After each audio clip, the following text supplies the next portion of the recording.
Shalom. Pembacaan firman kita hari ini terdapat pada Kejadian pasal 26. Ishak di negeri orang Filistin. Maka timbullah kelaparan di negeri itu.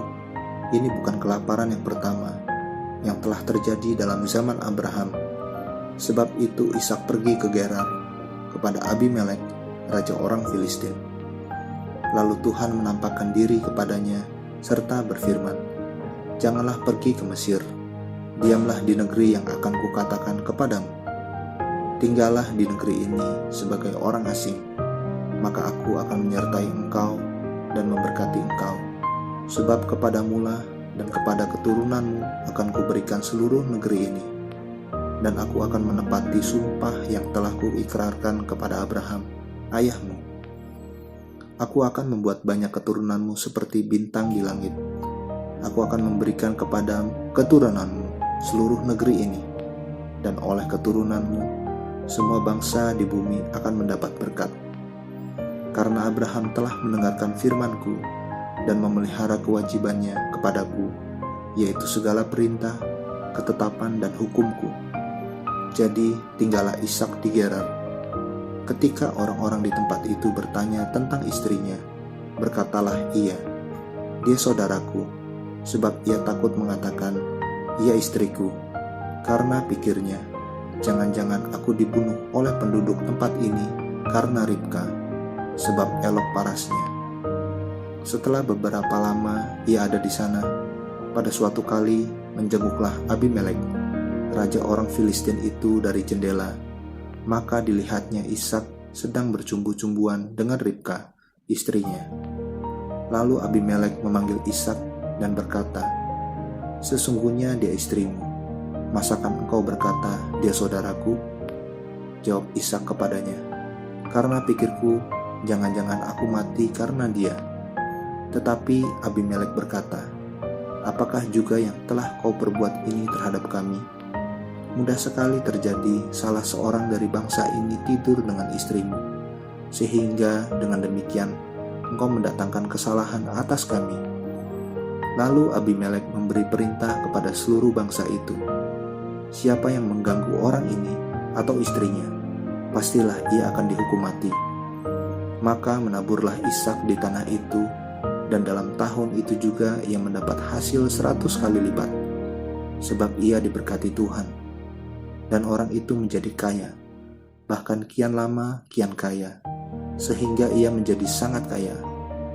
Ia mempunyai kumpulan kambing domba dan lembu sapi, serta banyak anak buah, sehingga orang Filistin itu cemburu kepadanya. Segala sumur yang digali dalam zaman Abraham, ayahnya, oleh hamba-hamba ayahnya itu telah ditutup oleh orang Filistin dan ditimbun dengan tanah. Lalu kata Abimelek kepada Ishak, "Pergilah dari tengah-tengah kami, sebab engkau telah menjadi jauh lebih berkuasa daripada kami." Jadi pergilah Ishak dari situ, dan berkemahlah ia di lembah Gerar, dan ia menetap di situ. Kemudian Ishak menggali kembali sumur-sumur yang digali dalam zaman Abraham, ayahnya, dan yang telah ditutup oleh orang Filistin sesudah Abraham mati. Disebutkannya nama sumur-sumur itu menurut nama-nama yang telah diberikan oleh ayahnya. Ketika hamba-hamba Ishak menggali di lembah itu, mereka mendapati di situ mata air yang berbual-bual airnya. Lalu bertengkarlah para gembala Gerar dengan para gembala Ishak. Kata mereka, "Air ini kepunyaan kami." Dan Ishak menamai sumur itu Esek, karena mereka bertengkar dengan dia di sana. Kemudian mereka menggali sumur lain, dan mereka bertengkar juga tentang itu. Maka Ishak menamai sumur itu Sitna. Ia pindah dari situ dan menggali sumur yang lain lagi. Tetapi tentang sumur ini mereka tidak bertengkar. Sumur ini dinamainya Rehobot, dan ia berkata, "Sekarang Tuhan telah memberikan kelonggaran kepada kita, sehingga kita dapat beranak cucu di negeri ini." Dari situ ia pergi ke Beersheba. Lalu pada malam itu Tuhan menampakkan diri kepadanya serta berfirman, "Akulah Allah ayahmu Abraham. Janganlah takut, sebab aku menyertai engkau, aku akan memberkati engkau dan membuat banyak keturunanmu karena Abraham, hambaku itu." Sesudah itu Ishak mendirikan mezbah di situ dan memanggil nama Tuhan. Ia memasang kemahnya di situ, lalu hamba-hambanya menggali sumur di situ.